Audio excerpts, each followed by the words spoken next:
After watching the YouTube video, question number 1 is, why is this example considered an authentic assessment? The video example is considered an authentic assessment because students are engaging in real-world problem solving that connects directly to practical applications of math. In the video, students are tasked with determining whether a set of stairs meets the New York City building code requirements.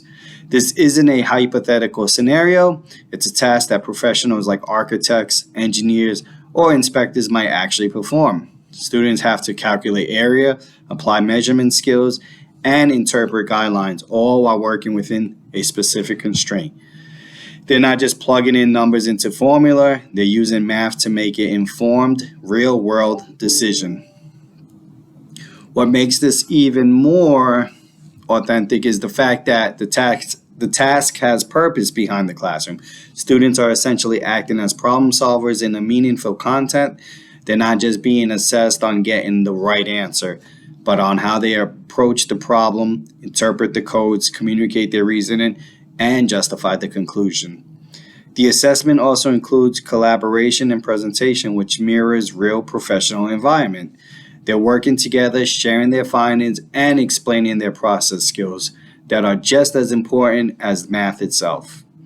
In short, this task goes beyond note-taking. It challenges students to think critically, work with real-world limitations, and apply their learning in a way that prepares themselves for life beyond school.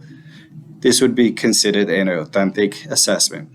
Question number 2 is, reflect on a memory, either as a student or as an educator, of an authentic performance-based assessment you experienced or conducted. From your perspective, what made this assessment memorable? What aspects made it effective?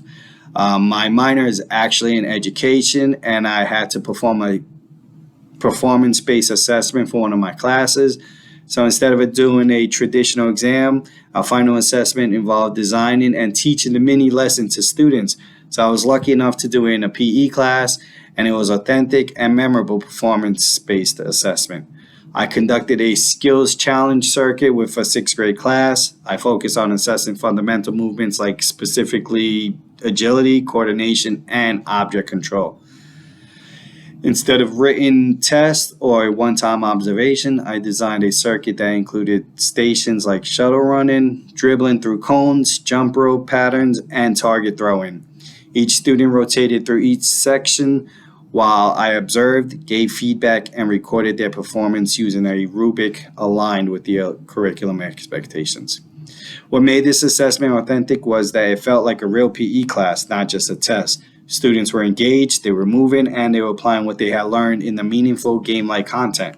They were encouraged to focus on personal improvement, not just competition, and some stations even allowed for them to self-assess or peer assess using a checklist. Why was it effective? It was assess real skills application. Students weren't just showing isolated drills, they were demonstrating their ability in fluid, dynamic settings. It was also inclusive and differentiated. I adapted stations to accommodate different skills levels and needs, ensuring that every student could participate meaningfully. It offered multiple forms of feedback. I provided live coaching, used the rubric for formal assessment, and included opportunities for self and peer reflection. And it also mirrored real-life fitness tasks. The challenge mimicked activities students might encounter in sports or recreational play, making it relevant and practical. This assessment wasn't just about grading, it was about helping students understand their own physical ability and how they could grow. It built a stronger sense of ownership over their learning and made assessments a natural part of learning process. That's why this was an authentic assessment. Thank you.